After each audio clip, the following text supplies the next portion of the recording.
Essa é a minha identidade portuguesa. Essa é minha carta de condução, a carteira de motorista.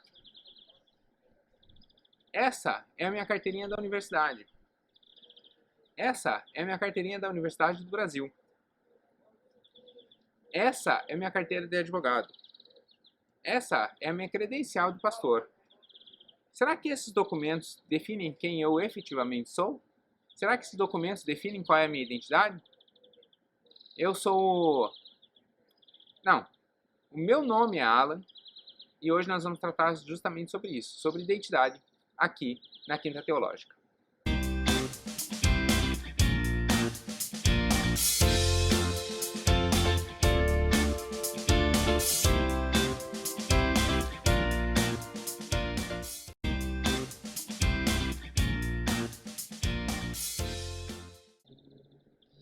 Toda quinta, aqui no canal da Igreja Batista Bom Retiro, você tem um estudo de teologia. Às vezes sobre algum postulado teológico, às vezes sobre algum trecho das Escrituras, às vezes sobre algum tema específico, como é o caso de hoje. Mas sempre tentando trazer algo prático, algo útil, algo praticável no seu dia a dia, na sua vida diária e algo que possa ser auxiliar na sua caminhada com Deus. Por isso, se você tem alguma dúvida, se você tem alguma sugestão, você pode deixar aqui nos comentários, que à medida do possível nós vamos atendendo.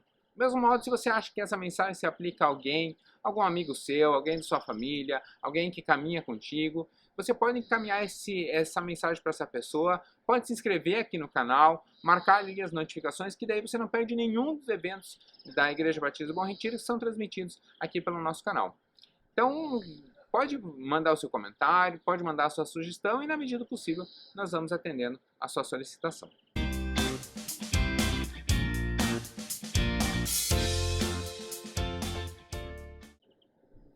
O tema da mensagem de hoje, o tema do estudo de hoje, é sobre identidade. E aí eu queria começar contando um caso para vocês. Uma proposta bem rápida, né? Algo que aconteceu comigo. Uma vez eu estava conversando com uma pessoa que tinha ido à Alemanha. E tinha ido na Alemanha na época da primavera.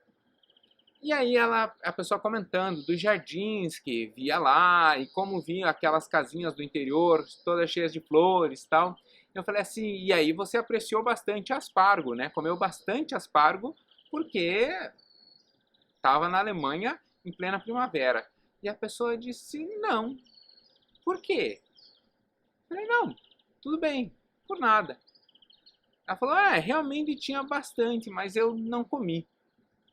Mas você conhece a Alemanha? A pessoa me perguntou, você conhece a Alemanha? E a minha resposta foi, sim, eu conheço a Alemanha. Eu não tinha ido à Alemanha. Mas pelo visto eu conhecia muito mais da Alemanha do que essa pessoa. Porque o alimento típico, o prato típico da Alemanha nessas épocas de primavera é justamente o aspargo. Os alemães saem ao campo para colher aspargos frescos para poder comer o alimento típico da primavera. Ou seja, quem conhecia realmente a Alemanha? Aquela pessoa que tinha ido ou aquela pessoa que nem tinha ido, mas conhecia qual era o prato típico, sabia da tradição e sabia do costume do lugar? Isso é para mostrar que existem pessoas que vão ter experiências significativas com Deus, vão ter experiências reais, vão ter experiências verdadeiras com Deus, mas não vai passar da experiência.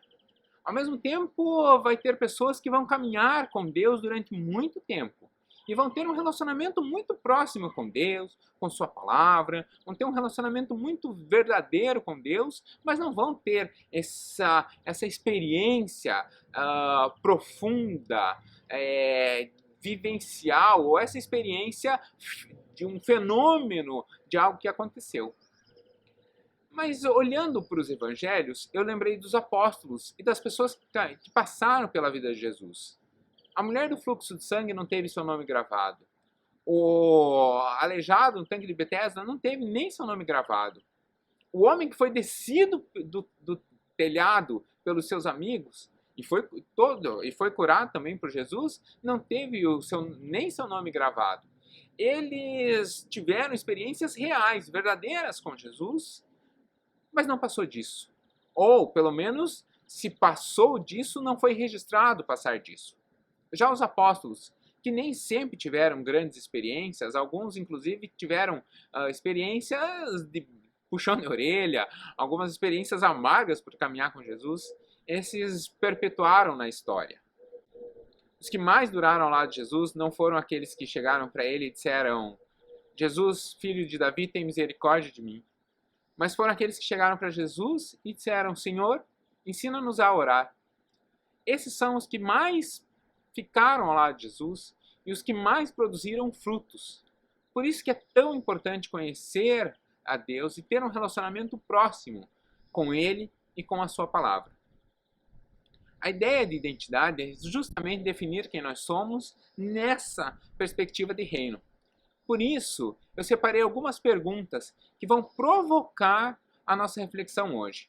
A primeira pergunta é: quem eu sou? A segunda é: quem Deus vê ao olhar para mim? A terceira é: como unir o meu dom e o meu talento com a comunidade a qual eu pertenço?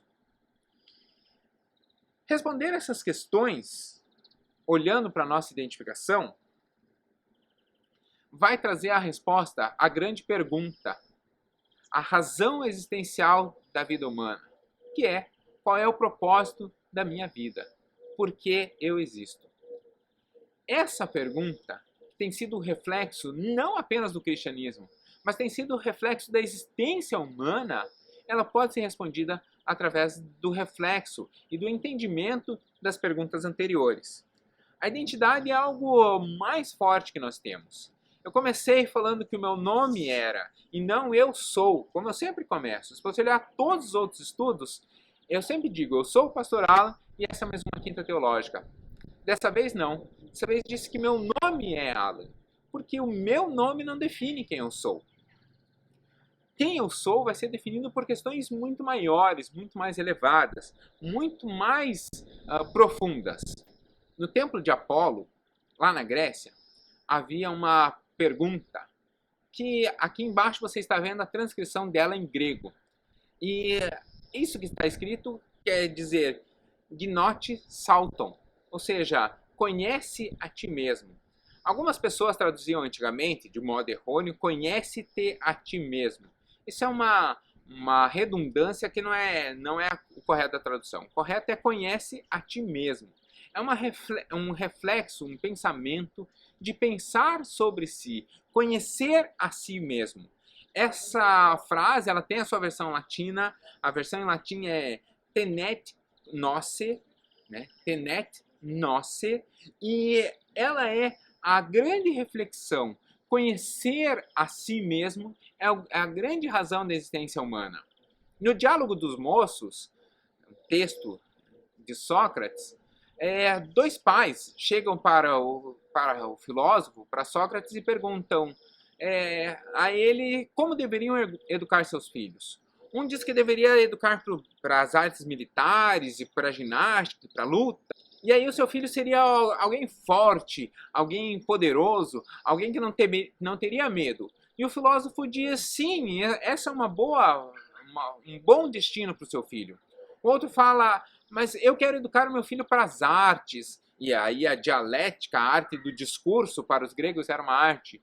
Eu quero educar meu filho para as artes, para o conhecimento, para a poesia, para a dialética, para ele ser um bom político, para ele ser alguém que tenha o poder do discurso. E o filósofo responde: essa é um bom destino para o seu filho. Mas os dois estavam juntos, então eles viram para o filósofo e dizem: mas espera aí, você disse que era bom prepará-lo para a área militar e para a educação física em si, e agora você diz para esse que é bom que ele seja educado nas artes e que ele seja educado na política, ele seja educado no discurso? Você não sabe qual é o melhor método para educar um filho? E aí Sócrates então responde no Diálogo dos Moços dizendo: não sei. Ah, mas e por que você é um sábio então se você não sabe? E aí Sócrates responde: eu sei que não sei. E essa é a minha grande vantagem. Ou, como alguns dizem, tudo sei é que nada sei. Saber que nós não sabemos é uma vantagem. E saber que nossa identidade também não é fixa é uma vantagem. De que seja qual for o aspecto da nossa identidade que possa ser alterado, isso é uma grande vantagem, porque nós não estamos adstritos, nós não estamos presos, nós não estamos formatados naquilo que nos colocam como identidade. Se você não reparou, eu não vou reproduzir aqui, mas se você não reparou, um palavrão, um xingamento, é sempre algo com relação à sua identidade. Pode ser que queiram te ofender dizendo que você não tem uma origem devida. Portanto, eles te ofenderão levantando falsas imputações com relação ao respeito e à profissão da sua mãe. Você já entendeu qual é o palavrão, né? Pode ser que façam algum julgamento sobre você, dizendo que você é algo como alguém que não tem muita inteligência, portanto te atribuem a característica de um animal, ou que você é alguém que não tem como um burro, ou alguém que não tem um bom trato, portanto você é grosseiro como um cavalo, né? Ou que você qualquer outro xingamento, que você tem ideias pequenas, e aí você tem idiotas, né? Portanto, você é alguém que tem ideias pequenas, ou seja, você não consegue ter bons pensamentos, portanto, você tem ideias idiotas. Então, é sempre com relação à sua identidade. Xingamentos são sempre marcas de identidade. A questão é que xingamentos como esses podem ou não te ofender. Por quê? Porque, como eu disse antes, a nossa identidade não é algo fechado. Portanto, nós podemos moldá-las. Quando alguém te xinga, se isso te ofende, é porque você recebeu aquilo como verdadeiro, como algo que é encaixado dentro da sua identidade. Se alguém, por exemplo, me xingar de qualquer coisa e eu não receber aquilo cai por terra. Um xingamento é como uma bola lançada, é como se alguém pegasse uma bolinha e jogasse. Se você encaixar na mão, ela passa a ser sua. Se você não pegar, ela cai no chão e se desfaz.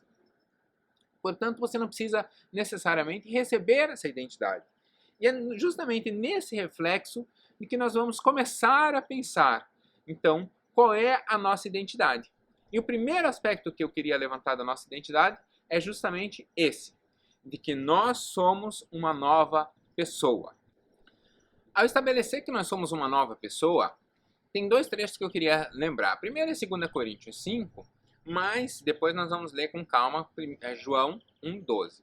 1 Coríntios 5 vai dizer justamente isso, que se alguém está em Cristo é uma nova criatura. As coisas antigas já passaram, eis que surgiram coisas novas.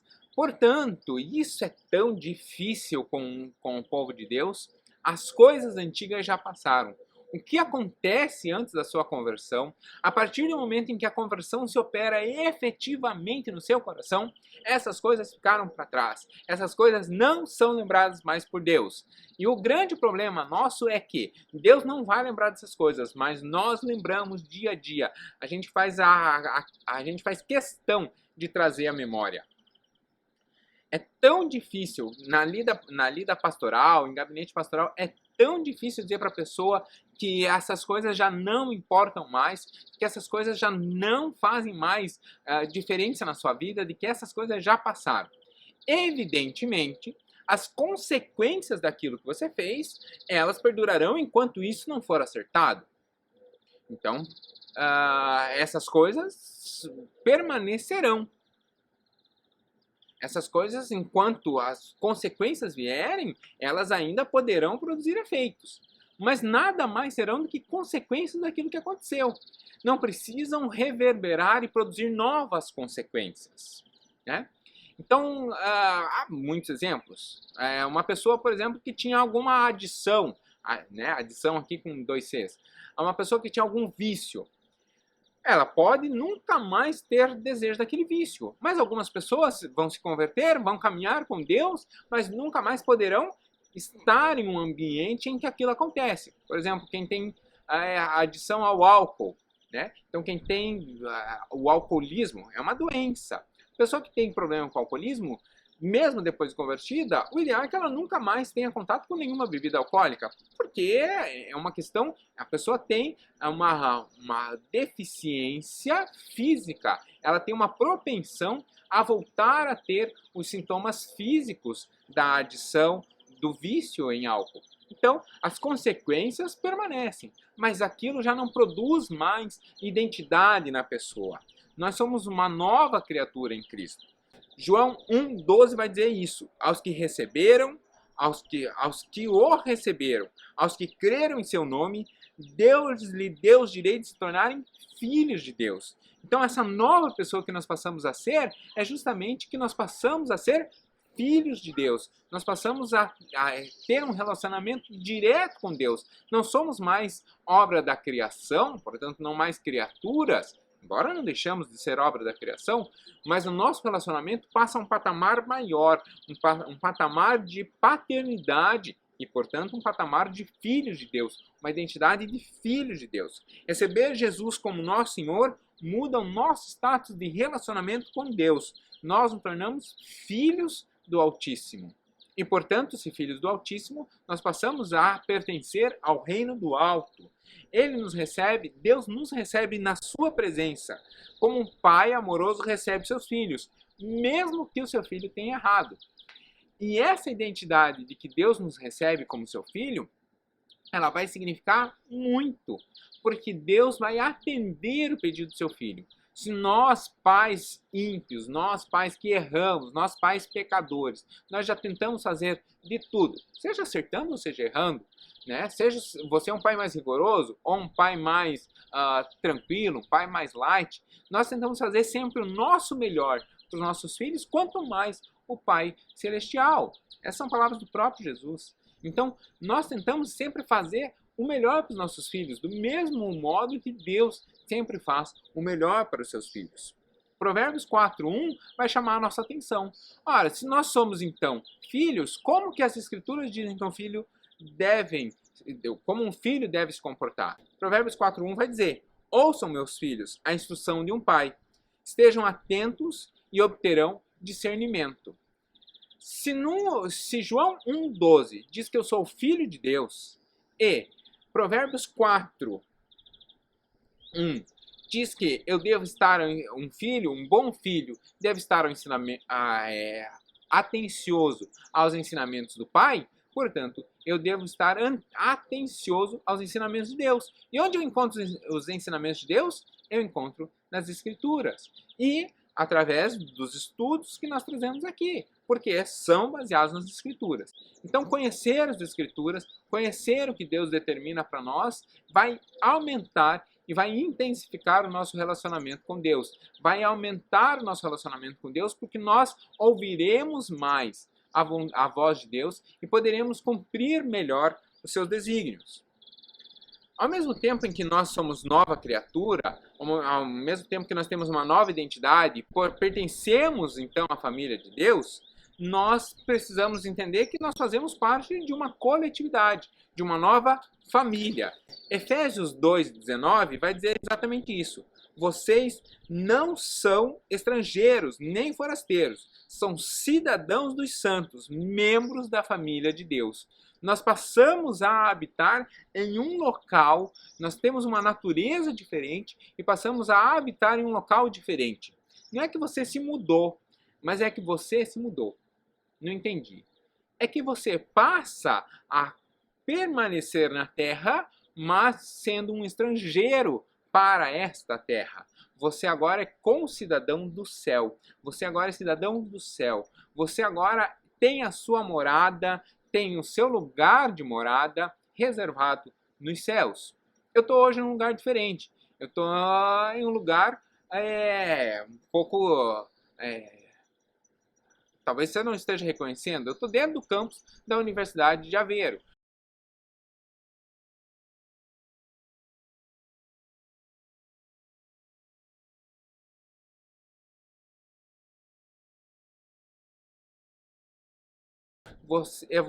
Você pode ver aqui no card, vai ter aqui em cima um linkzinho com algumas atrações aqui da cidade, aqui de Portugal, onde eu estou morando. mas eu estou aqui como um estrangeiro. Quando eu vou a um determinado lugar, quando eu vou, por exemplo, a um órgão de governo, eu tenho aqui uma identidade, mas a minha identidade ainda diz que eu sou estrangeiro. Os meus documentos aqui são documentos de um brasileiro. Então, eu tenho uma série de direitos aqui no país, porque a minha situação aqui é legal, eu vim com autorização do governo português para estar aqui, para estudar aqui, mas eu não tenho o pleno exercício dos meus direitos, tanto quanto um cidadão. Enquanto eu estava aqui, por exemplo, teve eleições. E o que eu fiz no dia das eleições? Viajei. Por quê? Porque eu não voto aqui. Não posso nem votar, nem ser votado. Então, existem coisas que são dos cidadãos portugueses, mas que não são dos estrangeiros. Existem coisas do mundo que são aceitáveis para quem é do mundo, mas não são mais aceitáveis para você, que é um estrangeiro, que pertence ao reino dos céus e está aqui como estrangeiro, porque é concidadão dos reinos celestiais. Então, nós estamos dentro dessa família, dessa grande família celestial, e nós temos um papel dentro dessa família. O terceiro aspecto que eu queria te lembrar é que se há uma família, é porque tem mais pessoas. Há mais pessoas nesse reino além de você. Se você recebeu uma nova identidade, você pertence a essa nova família. E você está nessa família por uma razão. Você está nessa família para cumprir um papel. E as famílias, elas como pequenas sociedades, cada indivíduo ali tem um papel. Lá em casa, por exemplo, tem algumas regras. Uma das refeições do dia, pelo menos uma das refeições do dia, a louça é do Daniel.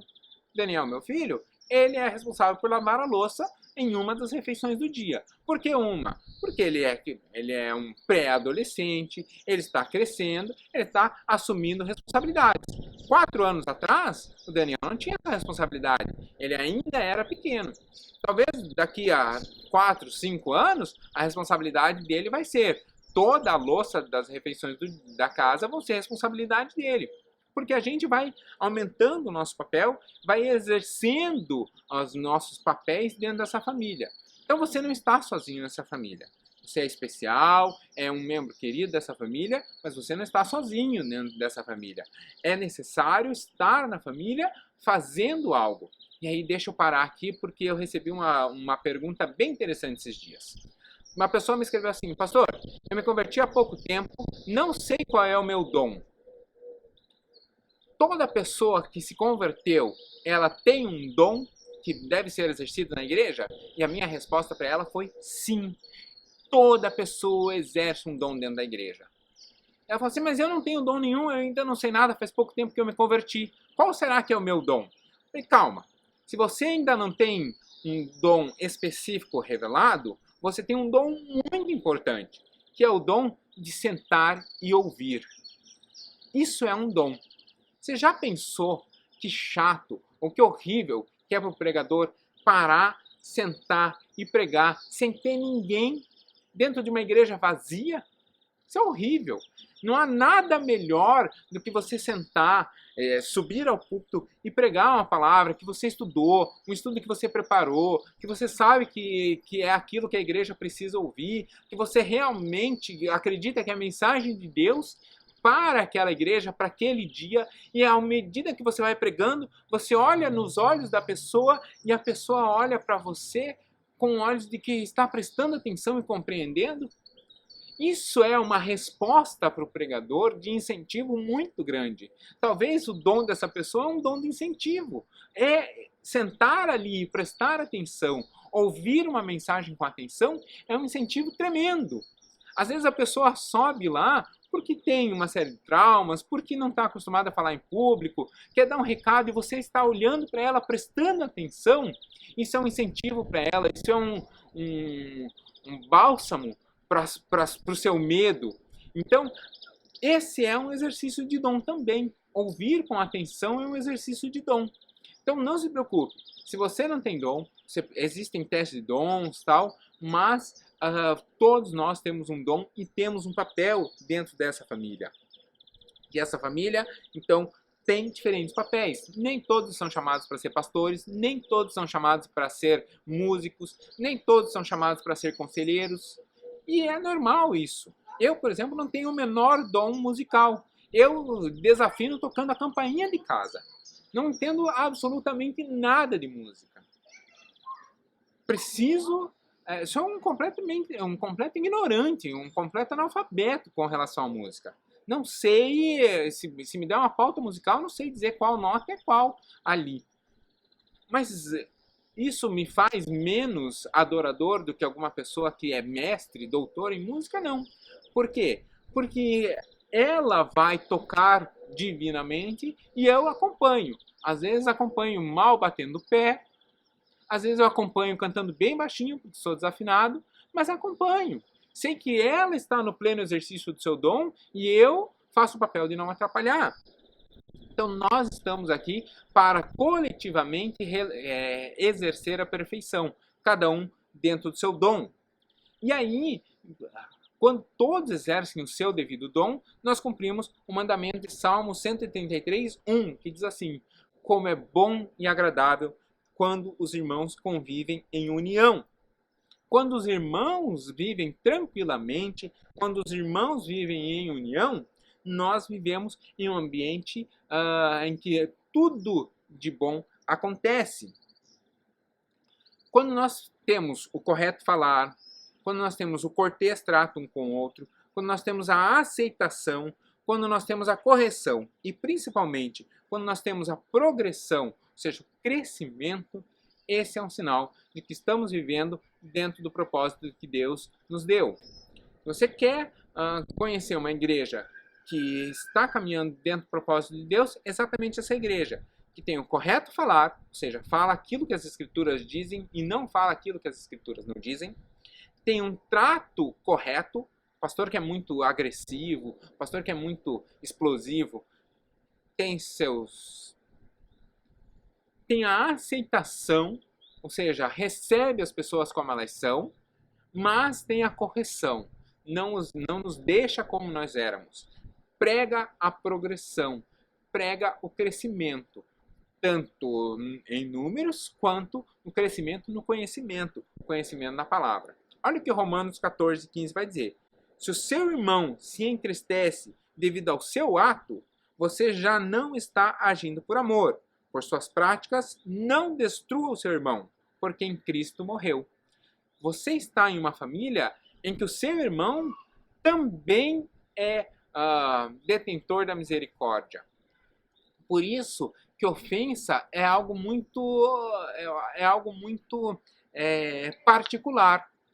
Às vezes você não falou com a intenção de ofender, você não falou com a intenção de machucar, mas isso machucou. Então, esse exercício do dom, esse exercício de Romanos 14:15, vai ser exatamente essa ideia. Mesmo que você não tenha desejado machucar, você o fez, porque a ofensa é pertencente a outra pessoa. Então, ao ofender o outro, você não está agindo conforme as escrituras. Então é essa identidade de pertencer à coletividade que nós precisamos nos lembrar. É muito comum nós vemos pessoas se achegar à igreja porque tem problemas, isso não há mal nenhum. A pessoa tem problemas na sua vida, está buscando ajuda, está buscando um apoio e recebe. E aí a pessoa desaparece.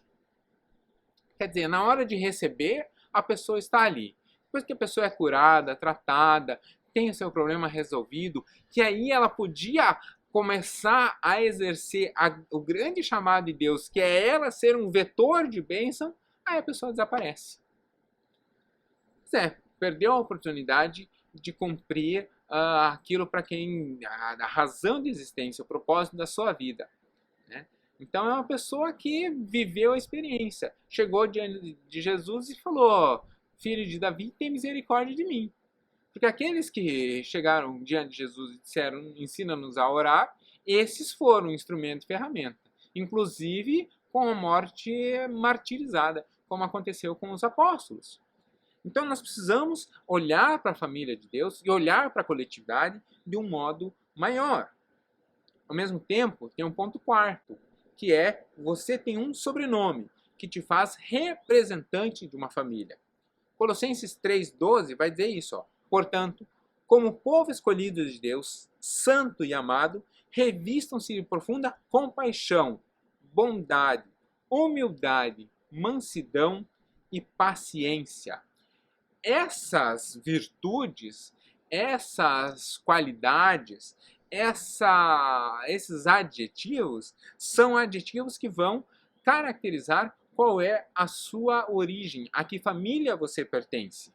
Então, essas marcas são marcas da sua identidade. E nós, quando agimos assim, nós temos a oportunidade de dar aos outros uma amostra, um vislumbre da misericórdia, da paciência e da bondade do próprio Cristo.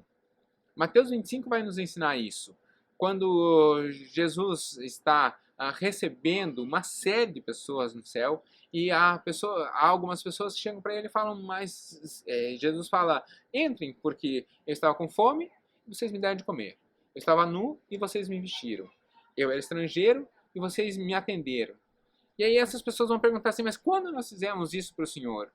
E aí Jesus vai falar, quando vocês fizeram para os meus pequenos ou para os menores, vocês fizeram diretamente para mim.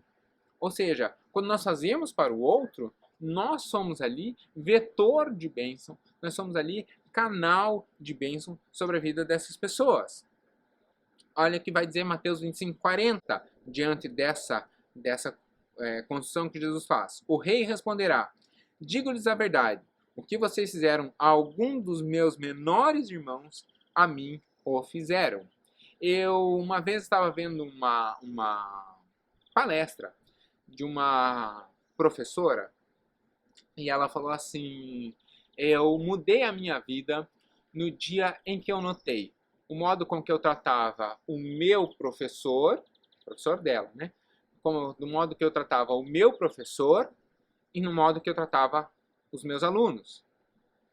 E eu notei que a hora que eu tratava o meu professor, eu não tratava os meus alunos com a mesma cortesia. E isso me fez um despertar da alma, isso me fez um despertar da consciência.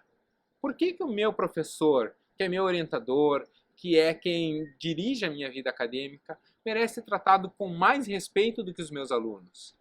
É lógico que são tratamentos diferentes, porque um é uma autoridade, o outro é alguém subordinado. Mas o respeito e o carinho deve ser o mesmo. Talvez até maior com os menores, porque eles são justamente menores e olham para você com autoridade. Então, receber bem os que estão abaixo de nós, os mais novos na fé, os que não têm uma caminhada tão prolongada, é ser Deus na vida deles, é exercer o papel de Deus, é exercer a imagem de Cristo na vida deles, é ser vetor da misericórdia de Deus sobre a vida deles. Ao mesmo tempo, há um quinto ponto que eu queria salientar contigo, que é, como membro da família, você tem um legado e uma autoridade.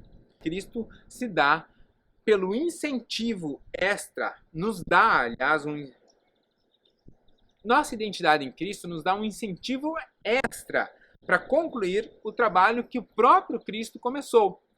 E usando os talentos e habilidades que Deus nos deu. Olha só o que Jesus disse em João 14, versículos 12 e 13.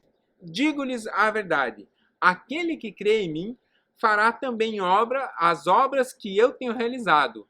E olha o que Jesus falou, aquele que crê em mim fará coisas ainda maiores do que estas, porque eu estou indo para o Pai. E eu farei com que o que vocês pedirem em meu nome, para que o Pai seja glorificado no Filho.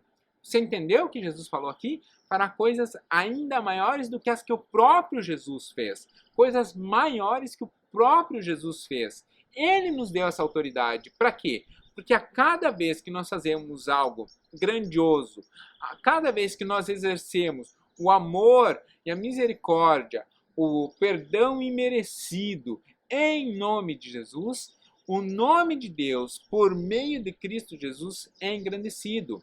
Ou seja, o mérito é dado devidamente a Deus, por meio de Jesus.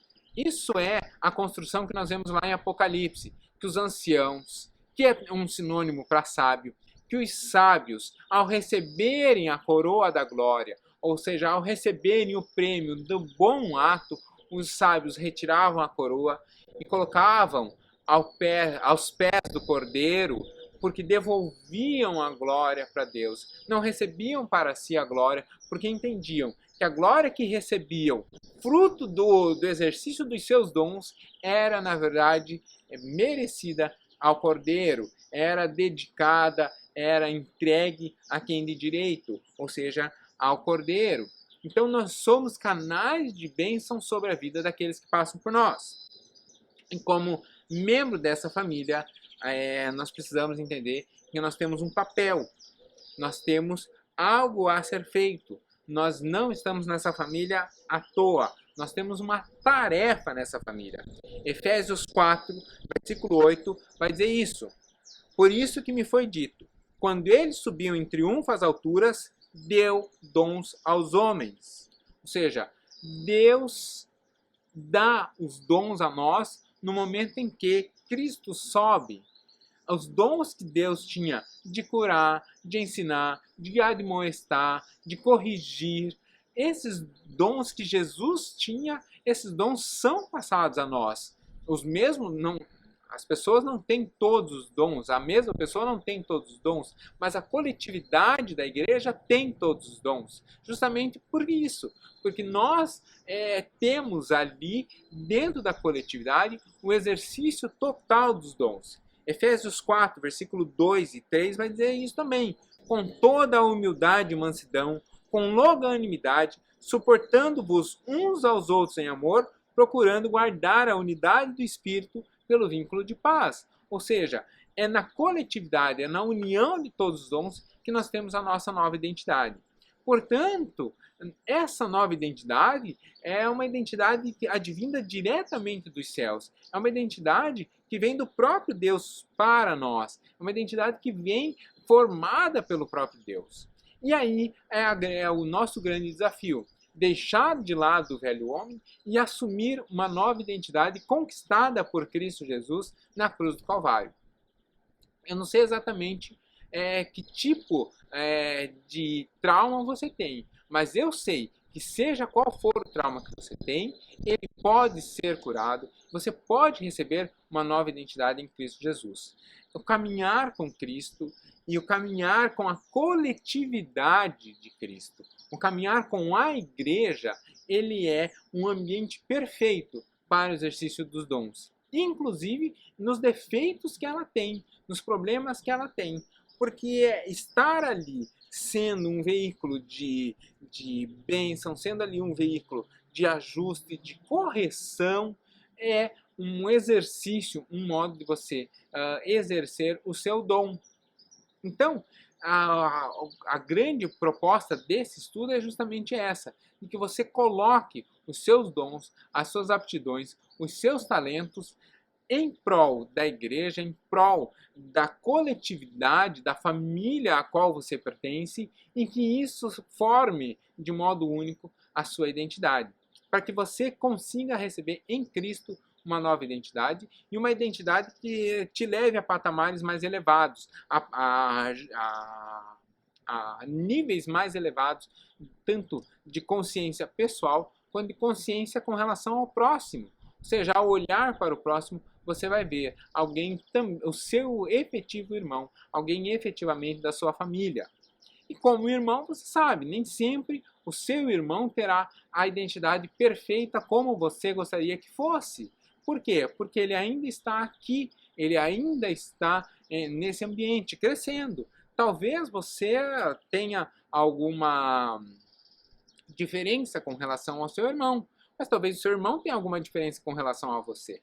Então nós precisamos aprender a caminhar na coletividade, aprender a nos perdoar mais, a caminhar de um modo mais celestial, né, no exercício de quem é a nossa identidade. Permita que Deus forme a sua identidade. Eu comecei mostrando uma série de documentos que vão dar uma noção de habilitações e de preparações das quais eu tenho ou que eu estou passando. Elas não definem quem eu necessariamente sou. Quem vai definir quem eu sou é a visão que o meu irmão tem de mim, segundo Mateus 25, é a visão que o meu irmão tem de mim. E no fim das contas, a visão que o rei tem de mim através do que eu faço pelo meu irmão. Por isso, seja você também um canal de bênção. Vamos orar? Senhor, eu queria colocar nas suas mãos a vida de cada um dos meus irmãos que está assistindo esse estudo. Que o Senhor possa tocar na sua mente, tocar no seu coração, de tal modo que eles recebam em Cristo uma nova identidade. E principalmente que se apropriem dessa nova identidade, que assumam para si as características dessa nova família a quem pertencem e que tenham no seu coração o desejo de pertencer a essa nova família como agentes significativos, agentes de bênção a essa nova família. Eu coloco a vida de cada um, abençoo a vida de cada um, em nome de Jesus. Amém. Se você quer conhecer um pouquinho mais da cidade de Aveiro, você pode ver aqui no card esse videozinho sobre as atrações de Aveiro. Se você quer conhecer um pouquinho mais sobre os nossos estudos, você pode olhar os outros estudos, mas principalmente não deixe de conhecer efetivamente as Escrituras. Não deixe de conhecer efetivamente a Deus. Você só tem a ganhar com isso. Que Deus te abençoe.